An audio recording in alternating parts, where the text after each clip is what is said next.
आइए मित्रों, हमारे YouTube चैनल स्वाध्याय में आपका हार्दिक स्वागत अभिनंदन। आज हम आपके लिए लेकर आए हैं तीर्थ रेणु इस शीर्षक पर प्रेरणादायक ज्ञानवर्धक ज्ञान चर्चा। अगर आपने हमारे चैनल को लाइक और सब्सक्राइब नहीं किया है तो आपसे निवेदन है, कृपया चैनल को लाइक और सब्सक्राइब अवश्य करें। सर्वप्रथम एकमात्र जो अखिल विश्व में व्याप्त है, जो अनंत अतीत काल से सर्वदा पूर्ण रूपेण विराजमान है और भविष्य में भी जो सर्वदा पूर्ण रूप से प्रतिष्ठित रहेगा, उस अद्वितीय सनातन रूप का परित्याग करके अज्ञान कल्पित अनित्य पदार्थ की उपासना क्यों करते हैं? जो सर्वदा सर्वत्र है, जो सकल वस्तुओं में विद्यमान है, जो विश्व संरक्षण का एकमात्र आधार है, उस निराधार अनंत देव का परित्याग करके शांत तुच्छ पदार्थों की उपासना क्यों करते हैं? जो समस्त जगत का सृष्टि करता है, जो समस्त जगत का पालक है, उस विश्व विधाता का परित्याग करके सृष्टि पदार्थ की उपासना क्यों करते हैं? सकल प्राकृत शक्ति जिसका भिन्न भिन्न विकास मात्र है, समस्त जड़ और चैतन्य जिसकी अभिव्यक्ति मात्र है, उस सर्वशक्तिमान विश्व मूर्ति का परित्याग करके रुद्र पदार्थों की उपासना क्यों करते हैं? जो एक होकर अनंत है, जो निर्गुण होकर भी सगुण है, प्रकृति और पुरुष है, चेतन और जड़ है, वही एवांगमन सगोचर पुरुषोत्तम का परित्याग करके सांसारिक पदार्थ की उपासना क्यों करते हैं? जिसका अस्तित्व जगत का अस्तित्व है, जिसका चैतन्य जगत का चैतन्य है, जिसका आनंद जगत का आनंद है, उस सच्चिदानंद का परित्याग करके मिथ्या पदार्थों की क्यों उपासना करते हैं? जिसकी इच्छा अगण्य स्पंदन उत्पन्न करती है, जिसकी इच्छा से चंद्र सूर्यादि घूम रहे हैं, जिसकी इच्छा से नद नदी प्रवाहित हो रहे हैं, जिसकी इच्छा से समस्त परिवर्तन हो रहे हैं, उस शांत मूर्ति चैतन्य देव का परित्याग करके अस्थिर जड़ पदार्थ की उपासना क्यों करते हो? जिसकी इच्छा से जन्म ग्रहण किया जाता है, जिसकी इच्छा से प्राण धारण किया जाता है, जिसकी इच्छा मात्र से समस्त प्राणी जीवन मृत्यु से ऊपर उठते हैं, उस परमेश्वर का परित्याग करके पराधीन पदार्थों की क्यों उपासना करते हो?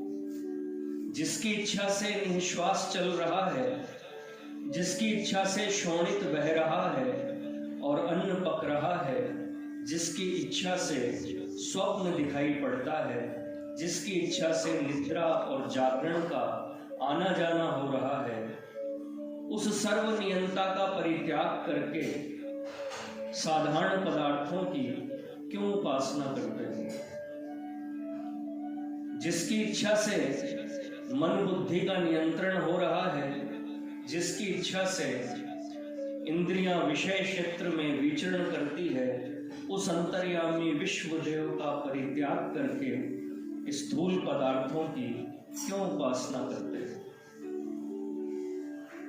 जो ज्ञानमय, प्रेममय और सर्वशक्तिमान है, जो सर्वदा हमारा मंगल करता है, जो सर्वदा हम लोगों को मंगलमय पथ में ले जा रहा है, उस मंगलमय जगत गुरु का परित्याग करके अमंगलमय पदार्थों की क्यों उपासना करते हो? जो दुख दूर करके आनंद दान करने में सर्वथा समर्थ है, जिसकी कृपा से हम सब शांति लाभ करते हैं, जो एकमात्र अवलंबन है, उस परम शिव का परित्याग करके विश्वमय पदार्थों की क्यों उपासना करते हैं? जिसकी इच्छा से पूर्णता की प्राप्ति होती है, जिसकी इच्छा से विरुद्धताएं अलग होती है, जिसकी इच्छा से सब कुछ होना संभव है, उस इच्छा में भगवान का परित्याग करके सामान्य पदार्थों की क्यों उपासना करते हो? जिसका आश्रय ग्रहण करने से सबलता आती है, जिसकी इच्छा से विच्युत होकर दुर्बल हो जाना होता है, उस अभय रूपिणी महाशक्ति का परित्याग करके भीति संकुल पदार्थों की क्यों उपासना करते हो? जिसके पाने से कुछ, जिसके समीप होने से कुछ उपलब्धि होती है, वह उस राजराजेश्वर के चरण तल का परित्याग करके तुच्छ पदार्थों की क्यों उपासना करते हैं? समग्र पृथ्वी हमारा परित्याग कर दे, किंतु जो हमारा परित्याग नहीं करता, शोक दुख विपद श्राप में जो हमारा आश्रय और अवलंबन है, उस सर्वाश्रय जगत बंधु का परित्याग करके मोहजनक पदार्थों की क्यों उपासना करते हो? चाहे हम परित्याग करने की इच्छा करें, किंतु जो हमें परित्याग करने की कभी इच्छा नहीं करता, चाहे हम इच्छा न करें, किंतु जो सर्वदा हमारी प्रेम पूर्वक रक्षा करता है, हम नहीं जान पाते, किंतु जो सर्वदा हमारे उन्नति विधान में लगा रहता है, उस अहेतुक कृपा सिंधु का परित्याग करके हिंसा परायण पदार्थों की क्यों उपासना करते हैं? जिसकी इच्छा से आदान प्रदान हो रहा है, लेन देन हो रहा है, उस लीला में विश्वनाथ का परित्याग करके शक्तिहीन व्यर्थ पदार्थों की क्यों उपासना करते हो? जिसके प्रसाद से मनुष्य जीवन लाभ होता है, जिसकी कृपा से शुद्ध बुद्धि संपन्न होती है, जिसकी करुणा से साधक को सुयोग प्राप्त होता है, उस प्रेममय पतित पावन का परित्याग करके पार्थिव मलिन पदार्थों की क्यों उपासना करते हैं? जिसकी दया से उसकी शरण में पहुंचते हैं, जिसके अनुग्रह से उसकी महिमा और प्रेम का यह किंचित अनुभव करते हैं, उस दीन बंधु का परित्याग करके मायामय पदार्थों की क्यों उपासना करते हो? जो प्रेम स्वरूप है, जो कृपा स्वरूप है, जो मंगलमय स्वरूप है, जो आनंद स्वरूप है, उस सर्व कल्याण स्वरूप का परित्याग करके अशांति जनक पदार्थों की क्यों उपासना करते हो? जिसके लिए आत्मविसर्जन करने के लिए परम पुरुषार्थ करते हैं, जिसको भूलकर आत्मघात करते हैं, उस भावगम्य निर्विकार निरंजन देव का परित्याग करके अपवित्र पदार्थों की क्यों उपासना करते हो? जिसकी चिंता करने से अमृत तत्व के समीप अग्रसर होते हैं, जिसके भूलने से मृत्यु के समीप गमन करते हैं, उस सुखमय जगन्नाथ देव का परित्याग करके दुखमय पदार्थों की उपासना क्यों करते हो? जिसके पा लेने से अमृत तत्व लाभ होता है, जिसके न पाने से संसार बंधन की कमी नहीं होती, उस अमृत रूप का परित्याग करके मृत्यु स्वरूप पदार्थों की क्यों उपासना करते हो? जिसके अभाव में जगत दुखमय हो जाता है, जिसके पा लेने से विश्व की समस्त चीजें मधुमय हो जाती है, उस रसमय जगत जीवन का परित्याग करके व्यर्थ के पदार्थों की क्यों उपासना करते हो? जिसके स्मरण मात्र से सारी दुर्बलता नष्ट हो जाती है, जिसके जान लेने से मोह बंधन की कमी हो जाती है,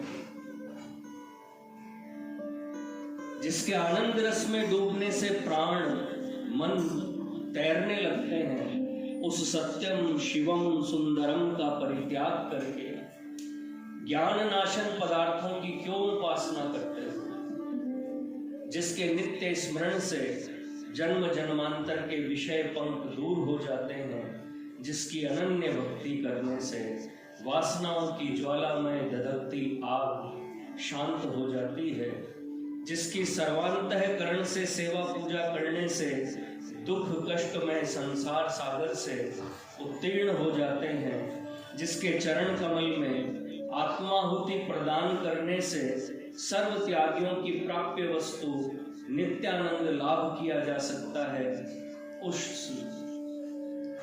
उस शुद्धम पाप विद्धम आत्मदेव का परित्याग करने से मृत्यु जाल स्वरूप अशुद्ध पदार्थ की उपासना क्यों करते हो? जगत जितना सुख दान करने में समर्थ है, जो आनंद रूप के कोटि भाग के एक भाग के समान मूल्यवान नहीं हो सकता, जिस आनंद सागर के कण मात्र स्फुरण में जगत के समस्त आनंद निहित है, उस भूमानंद का परित्याग करके स्वल्प सुखदायक दुख बाहुल्य पदार्थों की उपासना क्यों करते हो? जो हमारा स्वरूप है, जो हमारा पूर्णत्व है, जिसके सहित हमारा संबंध नित्य एवं अच्छेद्य है, उस सत्य स्वरूप का परित्याग करके असत्य पदार्थों की उपासना क्यों करते हो? जो महात्मा द्वारा कहा गया है, जो शास्त्रों में पूर्ण है, जिस शांतिमयी चिंता में ऋषि मुनिगण तल्लीन रहते थे, उस महिमामय का परित्याग करके चंचलता में क्षणिक पदार्थों की उपासना क्यों करते हो?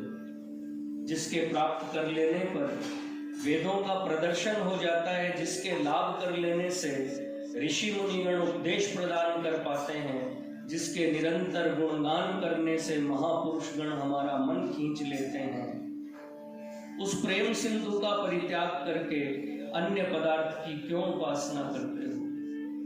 उच्च अवस्था में प्राप्त महापुरुष जिसको प्राप्त करके सर्व पदार्थों का परित्याग कर देते हैं, उस परम राधिका का परित्याग करके त्याज्य पदार्थों की क्यों उपासना करते हो? जिसको लाभ कर लेने से ऋषिगण मृत्युंजयी हो जाते हैं, जिसके अवगत होने से विज्ञानी गण पूर्ण शांति लाभ कर लेते हैं, जिसमें प्रवेश करने से महात्मा गण जीवत्व परिहार करके शिवत्व को प्राप्त हो जाते हैं, उस भक्ति लभ्य वर्णनीय देव का परित्याग करके तुच्छ पदार्थों की क्यों उपासना करते हैं?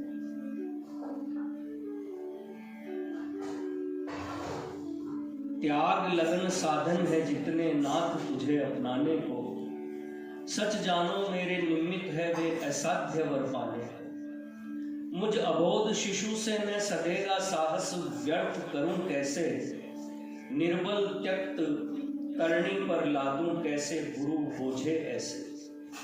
मन का भार प्यार से कैसे तोल सकूंगा मैं राजन, अभी क्षितिज में छिप जाने को है जब आशा का कण कण।